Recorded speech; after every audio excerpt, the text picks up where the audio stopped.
Nebaza Katonda. I want to thank God. Mukaseera nga sikyasobola kusaba. When I couldn't pray anymore, nenjije wa Pastor Nathan. I came to Prophet Nathan. Nemugamba musajja wa Katonda. I told him, man of God. Waliwo embeera ezinumba. There's certain situations that attack me. Najja ng'alinga ayagala anfumita. Someone comes in a way he's piercing me. Okuzuukuka ng'omutima gundi bubi. When I stand up, my heart is naye ate waliwo ebigambo ebijja weebiti. there are words that come like this. Saagala nnyo kwogera ku bantu. I don't want to speak about people. Amiina. Amen. Kubanga tekikola nnyo makulu. Because it's useless. Ne Pastor Nathan n'aŋŋamba. But he told me, byonna ebadde byogerebwa ku bulamu. whatever's been being spoke about your life, tebigenda kuba na maanyi you don't have power over. Amiina. Amen. Lunaku lumu One day, najja mu kirooto. he came in a dream. N'aŋŋamba olaba kino. And he told me, do you see this? Kye kibadde kikutta. It starts killing N'akisika wano you. mu kifuba And kyange. he pulled it out of my chest. Yaŋŋamba. He told me, Kwolwo nga agenda okunjigyamu ekintu ekyali mu kifuba kyange. when he was going to take out the thing in my chest, Yaŋŋamba nywa amata ekiro. he told me, take milk at night. Amiina. Amen. N'amala n'aŋŋamba And he told me, nti kola ki by'ekibumba. even eat the liver. Ekitegeeza nze nalowooza nti namanya nti ekibumba kyange kyali kigenda kufa. I knew my liver was going to die. Amiina. Amen. Oba n'omutima gwange nga mufu. Even my heart was dead. Newe nanywa amata. When I took milk, natandika osesema. I started vomiting. Ebintu ebya green things. Amiina. Amen. When nalya ennyama, when I took meat, natandika okuwulira nga obulamu bwange buli omubiri gunsiiwa. I started feeling itch all over my body. Amiina. Amen. Ekitegeeza nti omuntu yenna waayottula ekigambo ekibi ku bulamu bwo. Meaning that anyone who speaks kisobola okugirako amaanyi amabi agayinza okutuukako. with evil power that come upon your life. Jjukira by that time nga sikyasobola kusaba. That time I couldn't pray. Naye we yajja mu kirooto, when he came in a dream, n'anjigyamu ekintu. he took out the thing. N'aŋŋamba kati oli mulamu. He told me you're free now. Amiina. Amen. Okuva olwo siddangamu kulwala pressure. From that day I've never suffered pressure anymore. Nena neneetereza. I go and check my soul. Ne baŋŋamba wawona. They tell me you heal. N'eddagala lya pressure ne ndikola ki ne ndivaako. I even stopped taking the medicine. Nali sobola kudduka mayiro. I couldn't run miles. Kati buli lunaku nziruka okuva ewange ne namuŋŋoona. I ran every day for my best to ne ntuuka ennansa n'ate ne nkomawo. I reached Nansa and I come back. Amiina. Amen. Nga ndi mulamu. When I'm alive. Hallelujah. Amen. Neebaza Katonda. I thank God. Kubanga mpadde obulamu. Was just given me. Neebaza Katonda.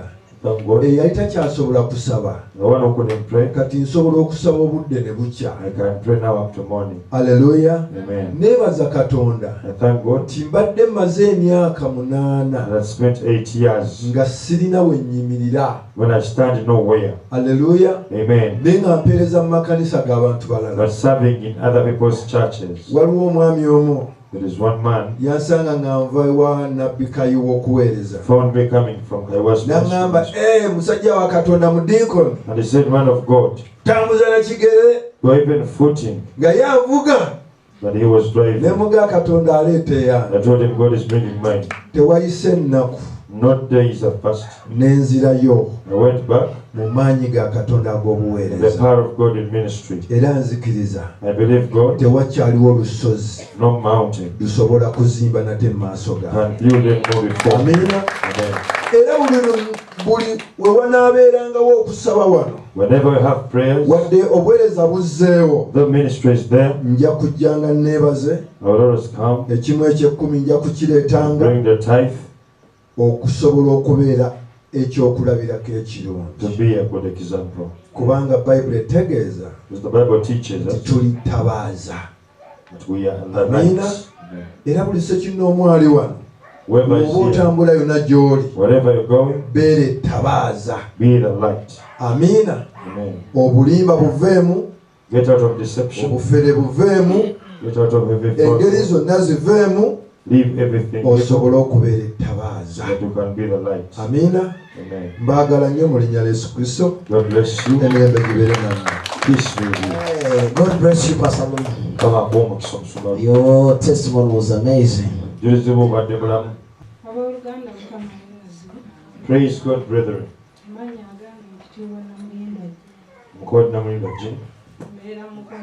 I stay in Mukono. Zizokuwera mukama obujulizi. I've come to testify for the Lord. Mabega obulamu bukalubyemukko. Life has been hard. Manja tebansasula. I had a lot of people who don't pay me. Mbeera n'ekaluba. Situations have been tough. Ne nfubira nabbi wange Nathani. I got my prophet Nathan. Ne muga pastor. I told him, Pastor, Nsabiraako. pray for me. Omwana wange bamugobye. They've chased my child. Sente siziraba. I don't have money. Musumba n'angamba Mukama takwerabira. He told me God has never forsook you. Era agenda kukola. He's going to work. Wayita olunaku lumu. After one day, Ne bankubira ne bampeereza school fees. they called me and they sent for me school fees for the child. Ekyo nkyebaza Mukama. I thank God for that. Bwe namukubira namugamba Musumba Mukama yakoze. And when I called him and I told him, Pastor, the Lord worked. Okumanya musajja Katonda aliko amafuta. The man of God is anointed. Yaŋŋamba nti baakuwadde yakakadde. He told me that they gave you $1 million. Ekyamazima bampa kakadde. And truly they gave me $1 million. Ekyo nkyebaza Mukama. I want to thank God for that. Neebaza Mukama nti olunaku lwaleero nafunye essimu. I thank the Lord today I got a call. Nga baŋŋamba nti leero nnoonye plotting eri ku Collins ku luguudo. And I look for a plot on the main road. Nga ejjamu ennyumba z'amaduuka emizigo ebiri. One where they can build two Baŋŋamba nti houses. singa ejjamu emizigo gy'amaduuka ebiri. If you can be convenient to have 2 rentals, Ennyumba endala tujja zizimba waggulu. we shall build the other houses on top. Ojja kukolera awo You work from there oleme kupangisa. so that you don't rent. Neebaza Katonda wa I Nasani. want to thank the God of Nathan. Mukama akozesezza ebyamagero. God has used you wonders. Era ayongere okutukuumira. May He continue to protect you. Ekitiibwa n'ettendo mbiddiza. Glory and honor back to God.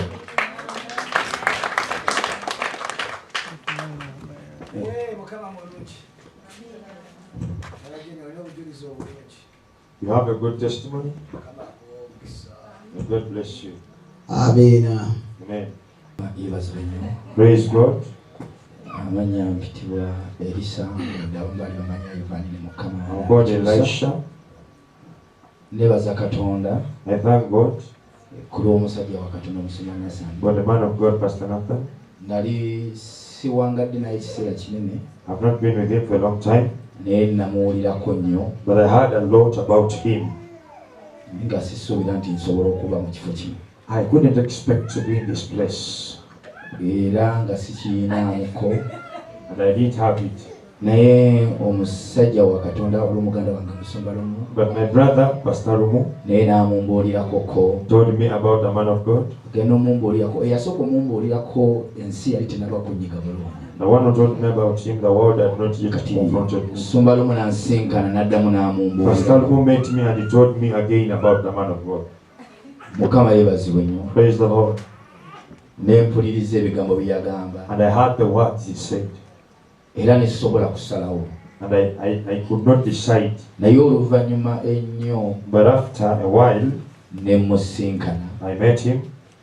n'ansabira He prayed for me. kubanga mu biseera ebyobulamu bwange tebwali bulungi Because in that time my life was not okay, era nga tebuteredde ddala emyezi ng'emabega ena.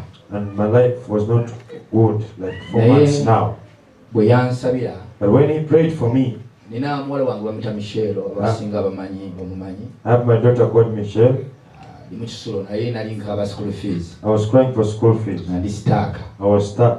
Omuntu omu n'aŋŋamba nti kimanyi essaawa zino olina obuzibu bwa mwana wo naye jankuwe school fees. Someone told me, I know you have a problem with your child, but come and Mwana I wange give you school asasula fees. emitwalo nga 6. My baby pays like 600,000 shillings. Nagenda oyamba emitwalo 4. When I went there, he gave me 40,000. Naye kyanneewunyisa nnyo But what amazed me, nali ndi mu kusaba ku kyaki I was in prayer at church.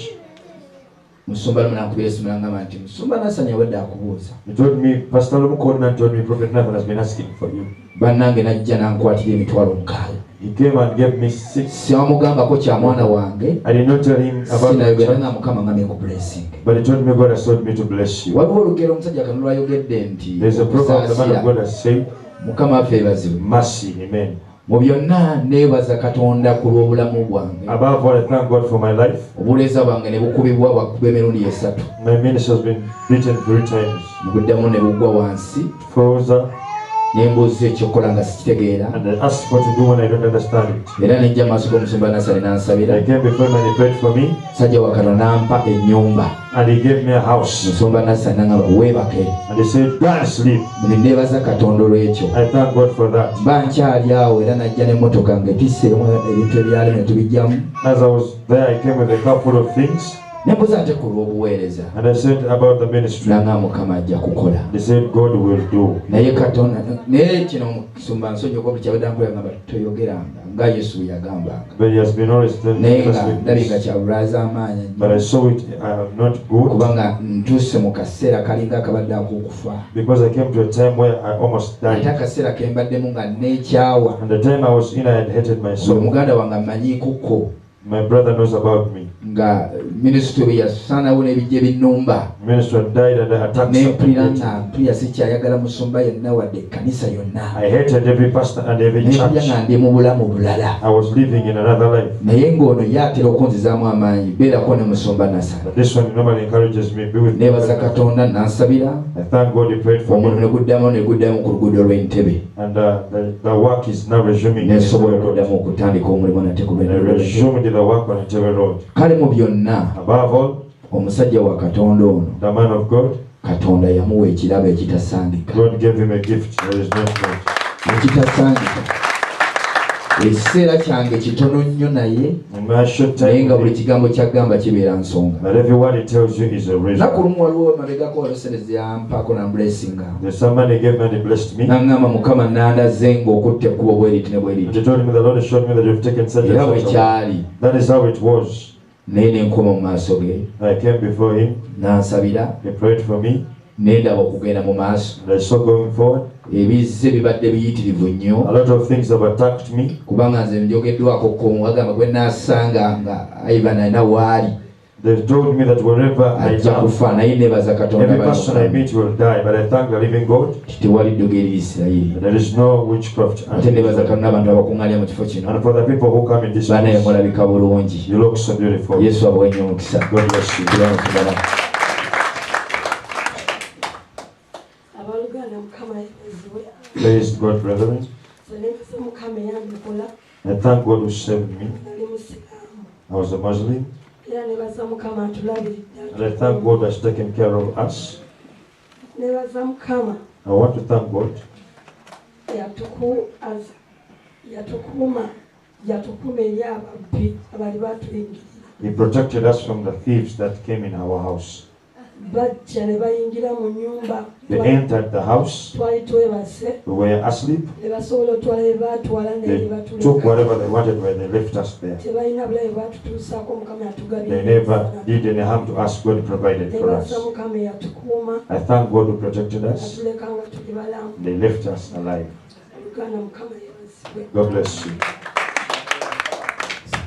God bless you. Mukama ffe yebazibwe Praise the Lord. mwebale kubaawo mu kubeerawo kwa Mukama Thank you for coming in the presence of the Lord. nzikiriza Katonda nti toyinza kuddayo nga bwe wazze. I believe God that you cannot go back the way you came. Amannya gange nze Wasop Kenya God was from Kenya. basinga baali bampuliddeko ku leediyo ndi munnabyabufuzi I'm a politician. era mbeera nnyo ku leediyo abaali bampuliddeko omwogezi wa Wakayima Musoke Nansana Municipality. Amen. Neebaza Mukama olw'omuweereza wa Mukama. I want to thank God for the servant of the Lord. Abaganda tulina olugero olugamba nti akaami akatono In Baganda we have a saying. emabegako awo nanyina ebintu bye mbadde mpitawo ebitali byangu. Initially I've been going through a tough moment.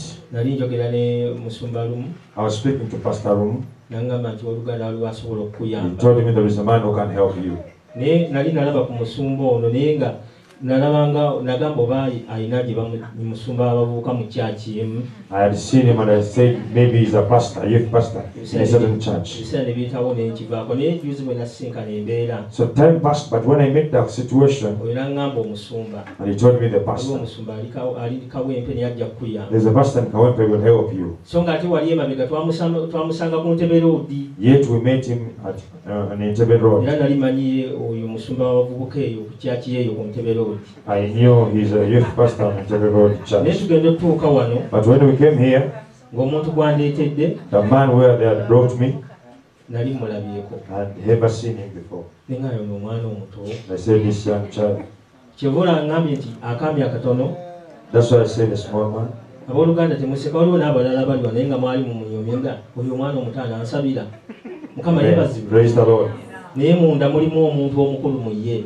There is a big man in him. Haleluya. Haleluya. Hallelujah. Munda mulimu omuntu omukulu mu ki? There is a big man in him. Abamu muyinza okuyita ab'omwoyo ennyo nti kati ayogedde kyaki nsebo bwe kyali That is how it was. kuba nyina emyaka 34 Because I have ate ye 34 nalaba years. musingako abanga nzira ku mugongo So he's like my young naye brother. muganda wange But I want to tell bwe you, najja wano nalina ekintu nagendako era ow'omusumba omu gwe sijja I kwogera went to a certain pastor, the one I will not mention. kyeyantuusaako nze nkimanyi era oluganda beera wano When you are here, beera wano mukama ono omusajja wa katonda mukama yamuyita be here because the man of God called you. amen Amen. nalina ekintu ekinkutte muno mu mukono I had something that was in my hand. kati bwe yansabira bw'ati ate ebigambo bye si bingi When he prayed for me, his words are few. naye bwe yansabira bw'ati yankwatako obukwasi But bw'ati when he prayed for me, he touched me. nawulira nga obwongo bukyankanye ne mpulira nga n'omutwe gunnuma okufa I felt my mind changing and I felt a headache on this side. naye nga najja ndi mulamu naye nga mpulira kinsimbye wa naye nagera okulya nga omutwe gunnuma I felt headache on that time. ne mugamba musumba nga mpulira omutwe I gunnuma told him, Pastor, I'm feeling headache. nagamba nti tereera gujja kuwona And he said, you'll be fine. Don't worry. ne tutambula ne tugenda naye bwe natuuka eyo So when I reached there, nagenda okulya nga omutwe gugenze nekino ekibadde kinkutte nga I kikoze felt no pain even in my hands and even in my head. nga kivuddewo I was healed. ndi mulokole nali nyimba ne mafias walukagga I'm born again. I used to sing with Memphis. naye kati emyaka giringa 8 nga maze okulokoka But it's 8 years now when I'm born again. era bwe nali nga nsazeewo okujja leero muva nti musumba ne muganda nja kujja n'ennyimba 2 I told Pastor I will come with 2 songs. era mukama mpa omukisa nga nzibaweereza bwe banaaba mpise When they call me, God will bless you. kyensembyayo nti ono musumba amazima kyekituufu musajja wa mukama He's a man of God. sinzira juzi namukubira essimu I called him of recent. ne mubuulira nti nakulabye ng'oli mu byambalo byeru And I told him that I saw you in white garments, ng'oli mu kunsabira praying for me. ye yennyini naye ng'ali mu byeru I saw him in white garments praying for me. kitegeeza nti mukama katonda yamuleeta wano It olw'ekigendo means that God brought him here for a purpose. mukama bampeera omukisa God bless you.